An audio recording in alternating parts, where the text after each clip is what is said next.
Bienvenue à vous, merci d'être là. Aujourd'hui, je vais vous présenter tout ce que j'ai dépensé pour ce premier mois à Tokyo. Donc, comme vous pouvez le voir, j'ai vraiment gardé tous mes petits tickets et j'ai aussi mon tableau Google Sheets que j'ai rempli au fur et à mesure. Donc, j'ai vraiment tout mis. Pour plus de simplicité, j'ai directement tout converti en euros pour que ça vous parle.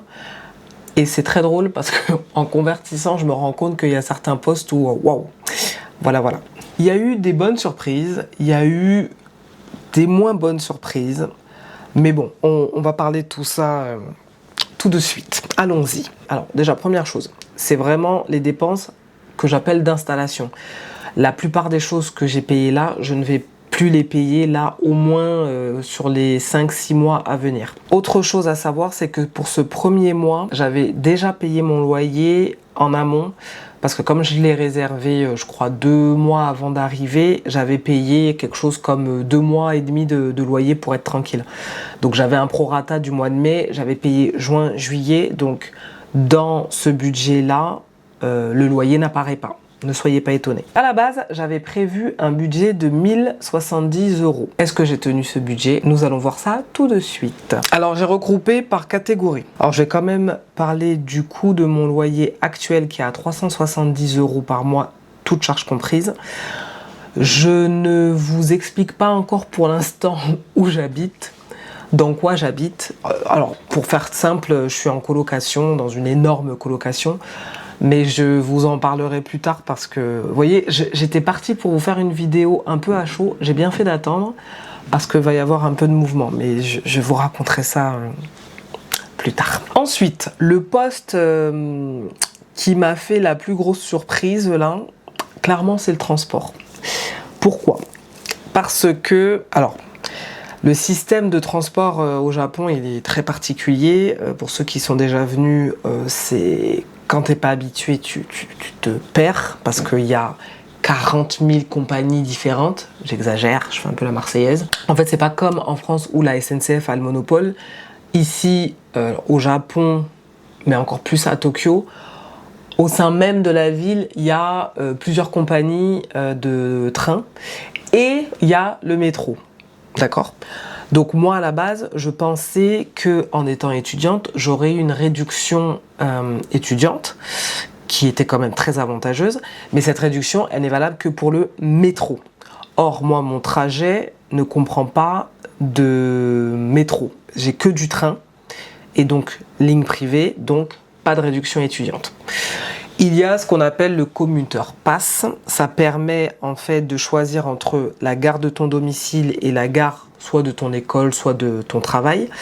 Ça te permet pour 1 mois, 3 mois ou 6 mois d'avoir une réduction sur ce trajet-là.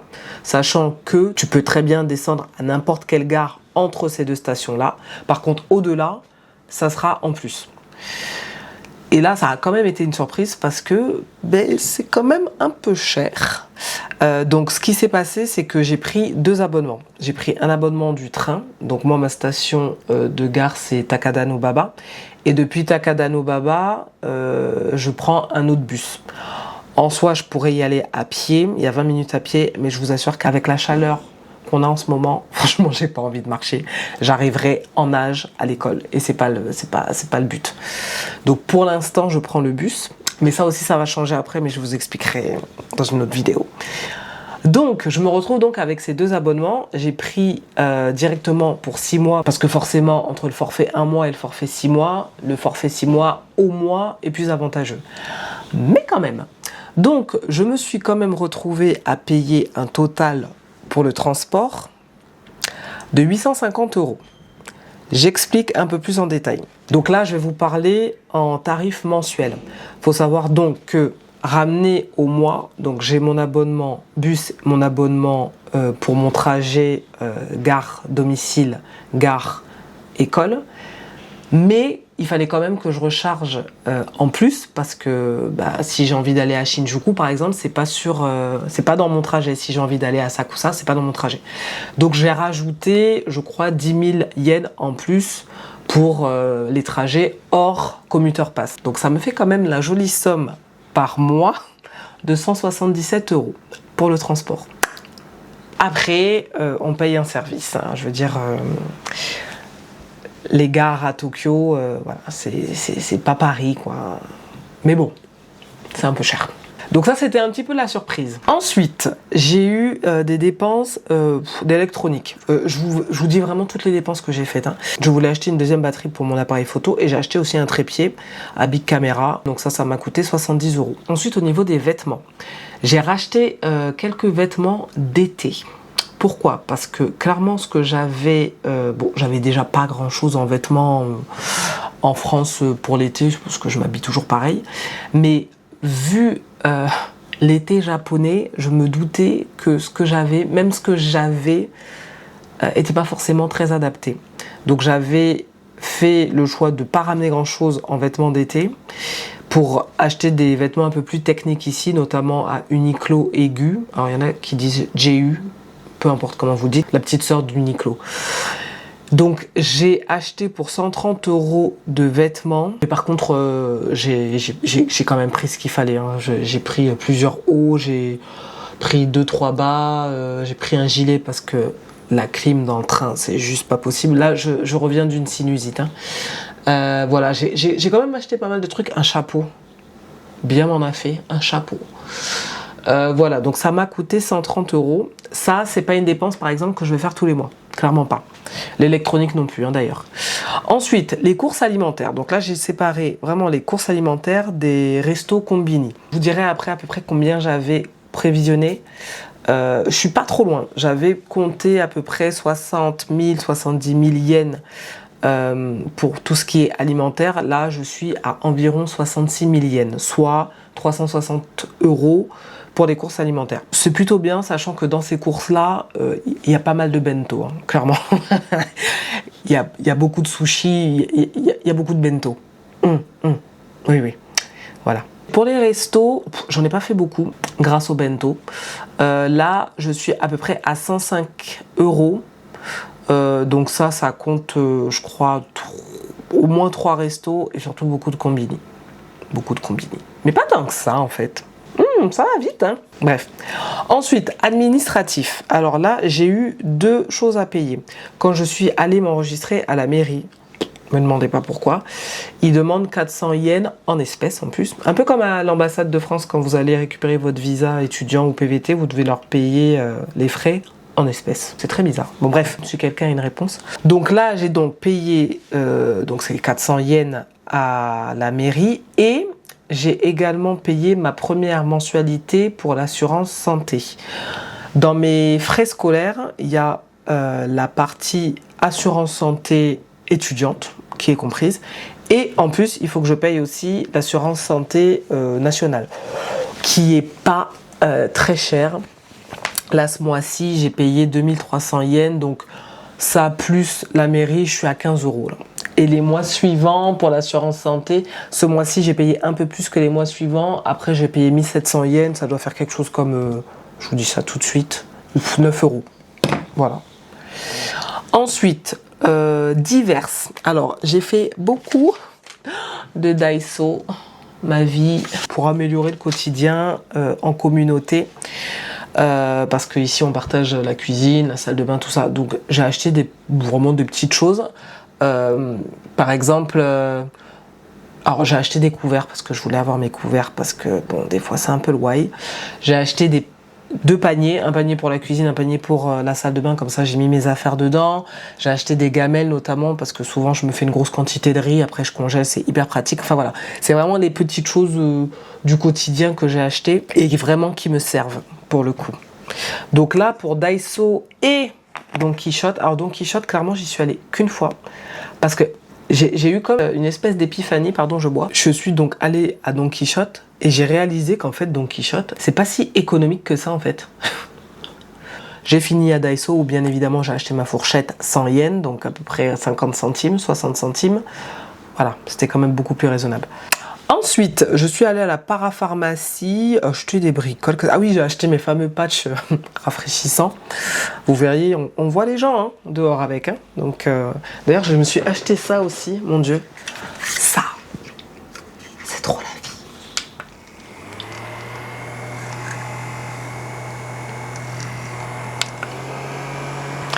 3 vitesses. Je l'ai acheté hier. Je vais le tester dès demain quand je vais aller à l'école. Bref, pardon, petite parenthèse. Voilà. Donc, toutes ces dépenses-là m'ont fait un total de 946 €. En soi, je n'ai pas dépassé le budget que je m'étais fixé, qui était donc de 1070 €. Donc, pour ça, je suis plutôt contente. Je rappelle que j'avais déjà payé mon loyer en plus. Mais en même temps, je rappelle aussi qu'il y a des dépenses que j'ai fait là, que je ne ferai pas les mois suivants. Au final, ça va se balancer. Si je résume tout ça, vraiment la grosse surprise, clairement, ça a été le transport. Alors, j'avais lu que c'était un poste de dépense assez élevé, mais j'avoue, je ne m'y attendais pas. Et la bonne surprise, pour le coup, c'est l'alimentaire. Parce que franchement, je me suis vraiment fait plaisir. Enfin, à chaque fois que j'ai eu envie d'aller m'acheter un bento, clairement, je me suis pas dit, mais non, n'achète pas de bento. Non, j'ai pris mes affaires, je suis allée acheter mon bento, clairement. Donc, je suis plutôt contente. Et même niveau resto, combini. Alors, les combini, clairement, là, c'était surtout au début, mais j'y vais quasiment pas. Enfin, j'y vais peut-être une fois par semaine.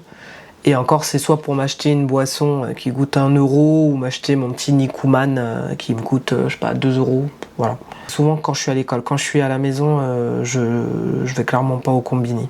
On a fait le tour. Si jamais ça vous tente que je vous fasse un budget mensuel, là, vous voyez, j'ai arrêté de surveiller les tickets. Je pense que le budget sera sensiblement le même. La vérité, c'est que normalement, je devrais déménager. Enfin, c'est pas normalement, je vais déménager. Mais je vous raconterai ça voilà, dans une autre vidéo parce que là, c'est plus le même budget. Donc, il a fallu que j'en dis pas plus. Mais voilà, il y a des choses qui vont un peu bouger. Mais c'est à l'équilibre. Franchement, c'est là où vous voyez à quel point je suis contente d'avoir mis autant de côté parce que j'ai une marge qui me permet de pouvoir faire ce que je suis en train de préparer là. Sans cette marge là, franchement, ça aurait été hyper compliqué. Donc, si je peux vous redonner un conseil, franchement, je le dirai jamais assez, si vous avez ce projet, peu importe où vous allez, enfin, à plus forte raison si vous allez en Asie, alors je parle pas de la Thaïlande ni du Vietnam, bien évidemment, mais vous allez en Corée, au Japon, prévoyez quoi, remplissez-vous les poches, parce que tu vois, t'es pas à l'abri d'un imprévu. Moi, je pensais vraiment rester vivre là où je suis jusqu'à la fin, parce que j'adore ma chambre, vraiment, c'est pas la chambre le problème, j'adore ma chambre. Mais c'est plus la logistique. Mais ça, je vous en parlerai dans une autre vidéo. Voilà les amis, on va faire court. J'espère que ça vous a un peu éclairé sur le budget. J'ai envie de vous dire, même si vous venez au Japon que en vacances, le budget transport, clairement, voilà, c'est assez élevé. Budget alimentaire, vous pouvez avoir des bonnes surprises, surtout que même si vous êtes en vacances, vous n'êtes pas obligé d'aller au combiné, vraiment, allez dans les supermarchés, allez-y à partir de 19 h, les prix sont à moins 40% sur tout ce qui est bento. Donc quand tu as un bento de base déjà qui coûtait 5 € et que tu te retrouves avec ton bento à 3 €, t'es content, t'es content. Voilà les amis, je vous remercie d'avoir regardé jusqu'au bout. Si vous voulez vous abonner, faites comme chez vous. Commentez, surtout j'adore quand vous commentez, j'adore répondre à vos commentaires. Donc commentez, ça me met en joie. Je vous dis à très bientôt. Bye bye.